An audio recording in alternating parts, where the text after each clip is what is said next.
त्यांनी पूर्ण केलेले आहेत वर्ष 75. मामाने वर्ष पूर्ण केलेले आहेत 75. मी त्यांच्यावर शिंपडतो जय भीम 76. जय भीमचा आवाज बुलंद करण्यासाठी माझ्या पाठीशी जे भीमसैनिक उभे राहिले, मागे बसलेले सर्वजण आहेतच, पुढे बसलेले सर्वजण आहेतच, आणि या सर्वांनी भारतीय दलित पॅन्थरचा एक झेंडा लावला. बाबासाहेब आंबेडकरांच्या विचाराची एक मुवमेंट, दलितांवर होणारा अत्याचार थांबवण्यासाठी नव्हे तर दलितांवर अत्याचार करणाऱ्यांना सबक शिकवण्यासाठी सुरू झालेली भारतीय दलित पॅन्थरची चळवळ. आणि त्या चळवळीमध्ये प्रचंड अशा पद्धतीचे कार्यकर्ते उभे राहिले. मी त्याचा भाषण न करणारा अशा पद्धतीचा फील्ड वर्कर होतो. DM चव्हाण मामा सुद्धा कधी भाषण न करणारे, पण भाषण करायला उभे राहिले तर लवकर न थांबणारे, त्यांचे जे अनुभव आहेत. मामा हे तसे शिकलेले नाही. किती शिकला तुम्ही? 4वी. मामा फक्त 4वी पर्यंत शिकलेले आहेत, पण शाळा शिकण्यापेक्षाही त्यांचा अनुभव फार मोठा आहे. मामा माझ्यासोबत पॅन्थरच्या काळामध्ये अनेक जिल्ह्यामध्ये आले, ट्रेनने आले, बसने आले. आम्ही अनेक वेळेला या पेपरच्या गाड्या, त्या पेपरच्या गाड्यांनी पुण्यापर्यंत आम्ही जाऊ उस्मानाबादची, औरंगाबादची, कोल्हापूरची, नांदेडची सभा आम्ही अटेंड केलेली आहे. तरी जी चळवळ असते त्या चळवळीच्या पाठीमागे एक जबरदस्त अशा पद्धतीची एक मोठी शक्ती असते, आणि ती शक्ती निर्माण करण्याचं बळ मला दिलं त्याच्यामध्ये मामा यांचा अत्यंत महत्वाचा वाटा आहे. रमाबाई आंबेडकर नगरचा इतिहास आपल्याला सगळ्यांना माहिती आहे. रमाबाई आंबेडकर नगरशी माझा अत्यंत जवळचा संबंध होता. एक तर अलीकडे माणसं जमत नाहीये. काल मी रमाबाई कॉलनीमध्ये होतो शहीद दिनाला, त्यावेळेला तेवढी माणसं नव्हती. लोक आता इतिहास विसरायला लागलेले आहेत. आम्ही मात्र 97 मध्ये झालेल्या त्या हल्ल्याचा निषेध करण्यासाठी, शहीदांना आदरांजली करण्यासाठी प्रत्येक वर्ष मी रमाबाईमध्ये येतो. देशभरामध्ये माझे कार्यक्रम असतात. आज मी इथं आहे तर उद्या तिथं आहे, त्या राज्यामध्ये आहे, या राज्यात आहे, महाराष्ट्रात आहे, इथे आहे, तिथे आहे. आता माझा दौरा उद्या सांगली आणि कोल्हापूरचा आहे. लगेच रात्री मी कधी 12-1 वाजता तिकडून येणार आणि सकाळी लगेच जाणार. मी जयपूरमध्ये, राजस्थानमध्ये जाणार आहे. रात्री दिल्लीला जाणार आणि परवा मी बिहारमध्ये दरभंगा आणि मधुबनीला जाणार आहे. असे दौरे माझे सारखे आहे. पॅन्थरच्या काळामध्ये, अलीकडच्या काळामध्ये प्लेनचा प्रवास असल्यामुळे जास्त कार्यकर्ते माझ्यासोबत नसतात, पण अनेक वेळेला पुण्याचा दौरा असला, नाशिकचा दौरा असला, कुठलाही दौरा असला की मामा कधी कधी माझ्यासोबत असतात. आणि मामांचा जो अनुभव आहे, कॉन्फिडन्स आहे, माझ्यासारख्या हॉस्टेलमध्ये राहणाऱ्या कार्यकर्त्याला दिल्लीपर्यंत पोहोचवणं जाणं अत्यंत अवघड होतं. पण चळवळी अशी आहे की जनतेची शक्ती जी आहे ती शक्ती अशी आहे की ती शक्ती फार मोठी शक्ती आहे. ही शक्ती माझ्या पाठीमागे उभी राहिली नसती. गावागावातल्या लोकांनी माझी वाट पाहिली. शाखेचं उद्घाटन माझ्याच हस्ते झालं पाहिजे. रात्री 12 वाजले, 2 वाजले, 3 वाजले तरी लोक वाट पाहत राहिले. मी काय त्याचा फार मोठा साहित्यिक नव्हतो, विचारवंत नव्हतो. असं असताना सुद्धा लोक माझ्यासोबत उभे राहिले. सुरुवातीला भारतीय दलित पॅंथर स्थापन करण्याच्या पूर्वी अगोदर मुंबईतले अनेक लोक माझ्यासोबत आले. नंतर सगळ्या महाराष्ट्रातले अनेक कार्यकर्ते माझ्यासोबत आले. नंतर 17 राज्यामध्ये पॅंथर होती, त्या पॅंथरचे सगळे लोक माझ्यासोबत आले आणि जबरदस्त अशी एक मोठी मुवमेंट उभी राहिली. तर आज काकांचा पाठिंबा जो आहे आम्हाला आहे,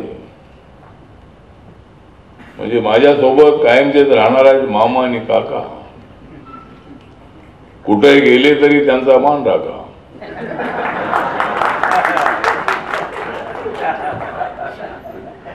कारण कुठेही काही एखाद्या अडचणीमुळे इकडे तिकडे जरी गेले तरी ते गेले तर आम्हाला कळलं, आणि ते गेले तर त्यांना माझ्याशिवाय अजिबात त्यांना करमत नाही आहे. काही सुखदुःखामध्ये आम्ही हे केलेलो, ठीक आहे, पार्ट्या बदलतात आणि आपलेच लोक जातात असं नाही आहे. दुसऱ्या पक्षामध्ये तर लोक इकडून तिकडे जाणारे असंख्य लोक आहेत. रोज पार्ट्या बदलणारे असंख्य लोक आपण पाहिलेले आहेत, तसे आपल्याकडे नाही आहे. ठीक आहे, मामा आणि काका, मामा गेले, मामा गेले म्हणजे मामाना काका घेऊन गेले. मामाचं म्हणणं आता मी जात नव्हतो तर काका मला घेऊन गेले. मामा तुम्हाला काका घेऊन गेले, तुम्ही काकांना तू न जाऊ द्यायला पाहिजे होतं. आणि त्यांचं म्हणणं होतं की काका गेल्यामुळे मी गेलो, नाही तर मी जात नव्हतो. काकाचं म्हणणं असं आहे मामासोबत आले म्हणून मी गेलो, नाही तर मी जात नव्हतो. ठीक आहे, मी तिकडे गेला तर तिकडे काही मिळत नाही आहे, इथे तर काही मिळतच नाही आहे. आणि असे हॉल बघितल्यानंतर काय मिळणार आहे? एवढे आपल्या शाखा आपल्या सगळ्या आजूबाजूला आहेत की आपला राष्ट्रीय नेता आल्यानंतर सगळ्या शाखांचे लोक इथं आले पाहिजे, कुठलाही कार्यक्रम असू द्या. सगळे तालुका अध्यक्ष, जिल्हा अध्यक्ष, उपाध्यक्ष, वार्ड अध्यक्ष सगळे असेच आहेत आपले, म्हणजे ती सिरियसनेस आणि त्यांच्यामध्ये अजिबात नाही आहे. म्हणजे मी कोणावर ऍक्शन करत नाही, मी कोणावर ऍक्शन करत नाही म्हणून हॉल भरत नाही. कोणावर ऍक्शन घ्यायची?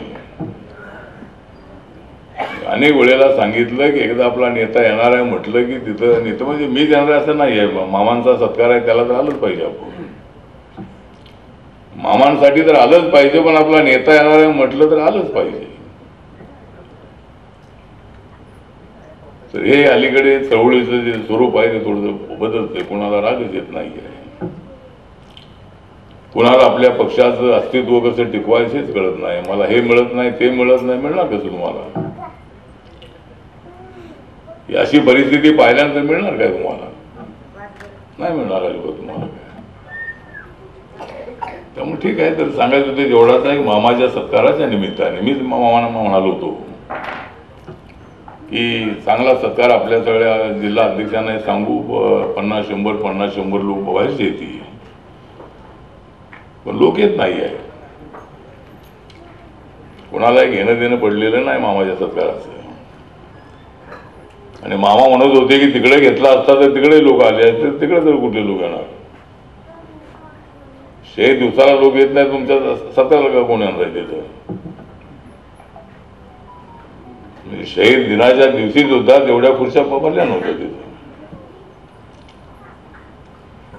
त्यामुळे तिथं न घेता तुम्ही इकडेच घेतला आणि तिकडे पाऊस होता. तिकडं पाऊस असल्यामुळे म्हणालो होतो की इथं घ्या.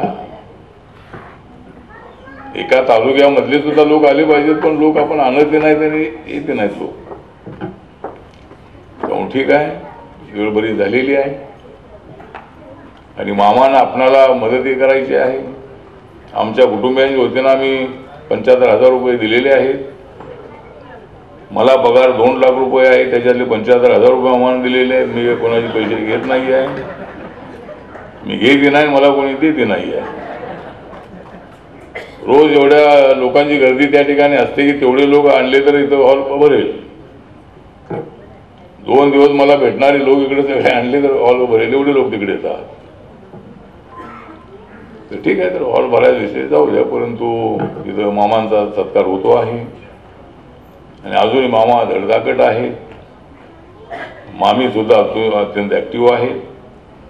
आणि मामाने एक आपण ठरवलं होतं की 4-5 लाखाची मदत करायची. माझ्या वतीने तर मी 75,000 रुपये दिलेले आहे. 25,000 रुपये प्रकाश जाधव यांनी दिलेले आहेत. आता एका जिल्ह्याने 50,000 1 लाख रुपये दिले पाहिजेत. काय 1 लाखाला काय किंमत राहिली आता? पूर्वी 5-10 हजाराला काही किंमत होती. आता अलीकडे तर सगळं महाग झालेलं आहे.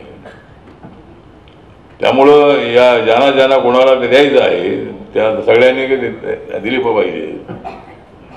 आणि त्या दिवशी सांगितलं होतं की जे कोणी मदत करणार नाही त्यांना पदावर ठेवणार नाही. काय ठेवून उपयोग आहे? म्हणजे काय आमच्याही उपयोगाचे नाही, दुसऱ्याच्या उपयोगाचे नाही. तुम्ही मला सांगितलं होतं की 4-5 लाखाची मदत आपल्याला करायची आहे. एका नेत्याने सांगितलंय तर ताबडतोब ते झालं पाहिजे, पण होत नाही. त्यामुळं ठीक आहे, अजूनही नंतरही आपण द्या. आता जरी आपल्याकडे पैसे नसलेही तर एका जिल्ह्याने 50,000 एक लाख रुपये तरी दिले पाहिजे. व्यक्तिगत पातळीवर काही लोकांनी द्यायला काही हरकत नाही आहे. आणि आता 1 लाख रुपये तर मामाला मिळालेले आहेत. अजून 4 लाख रुपये आपल्याला जमा करायचे आहेत. 4 लाख सगळे जे पदाधिकारी आहेत, ऑल इंडियाचे पदाधिकारी आहेत, स्टेटचे पदाधिकारी आहेत, 10, 15, 20 असे जर आपण दिले तर 5 लाख रुपयाची थैली मामाला देता येऊ शकेल. त्यामुळं आता थैली मामाची मोकळीच आहे. फक्त माझेच पैसे त्यांच्या थैलीमध्ये आहेत. म्हणजे त्यामुळं आणि ते दिलेले पैसे आता खर्च करू नका तुमच्या मिसेसकडे द्या. नाहीतर आमचे MS नंदा यांनी 1 लाख रुपये देण्याचं ठरवलं होतं. ते मामाने अगोदर त्यांच्याकडून पैसे आणले, हॉल बुक करायला, नंतर पोस्टर काढायला, अंग काढायला. तेवढे 1 लाख नाही, अजूनही त्यांनी खर्च दिला. अजूनही कोणाचे 1-2 लाख रुपये. 1.5 लाख नंदाने 85,000 दिले. 85,000 दिले नंदाने. किती? 85,000. हा ठीक आहे. युवराजला 50. हां युवराजनी 50 आणि 75. किती? 85. नाही म्हणजे 85 गेले मग ते गेलेच ना पैसे. नाही मग ते 5 लाखाच्या थैलीमध्ये ऍड करा. नाही ठरवण्याचा विषय नाही. पण ठीक आहे. तर म्हणजे आपण तुम्हाला द्यायचे आहे तर त्या पद्धतीनं बघूया. ते ॲड करून आपल्याला 5 लाख रुपये द्यायचे आहेत. तर ज्या लोकांनी दिले नाही त्यांनी द्यावेत. आणि मामाच्या सत्काराच्या निमित्ताने आज अत्यंत चांगल्या हॉलमध्ये, बऱ्याच दिवसानंतर एवढ्या चांगल्या हॉलमध्ये कार्यक्रम होतो आहे. याचं भाडंही 75,000 आहे. किती भाडं आहे? 1 लाख आहे. 1 लाख 45,000 दिलं. हां 1 लाख भाडं आहे. पण मी येणार आहे म्हणून त्यांनी 45,000 दिले. कारण त्यांना वाटलं असेल मी येणार म्हणून हॉल भरणार आहे म्हणून त्यांनी 45,000 दिले. पण अजून 45,000 दिले नाही, आता द्यायचे. नाही ते द्यायचे आहेत, पण माझ्या 75 मध्ये अजिबात देऊ नका. हां ठीक आहे. तर काय हरकत नाही. तर ठीक आहे. तर आता आपला घरगुती कार्यक्रम आहे. मामा आपलेच आहेत, आपण आपलेच आहात. आपण आत्मपरीक्षण करून आपल्याला पुढे अजूनही मार्ग काढता येऊ शकेल. चांगली चळवळ उभी करण्यासाठी आपल्याला प्रयत्न करता येऊ शकेल. पुन्हा दलित पॅन्थरसारखं संघटन उभं करता येते का त्याचा विचार करता येऊ शकेल. पुन्हा एक चांगली मुवमेंट कशी उभा करता येईल त्याचा विचार आपल्याला करता येऊ शकेल. आणि त्यासाठी आपण प्रयत्न करूया. आणि मामांना मी माझ्या वतीने रिपब्लिकन पक्षाचा अध्यक्ष म्हणून, केंद्रामधला राज्यमंत्री म्हणून मी मामांना शुभेच्छा देतो. आणि आपण अशाच पद्धतीनं सेंचुरी मारावी. 75 जरा अमृत महोत्सव आपला होतोच आहे. त्यामुळं 75व्या वर्षी आपण अजून मजबूत आहात. अजूनही आपल्याला 20-25 वर्ष काय अडचण होणार नाही. आपण आमच्यामध्ये हां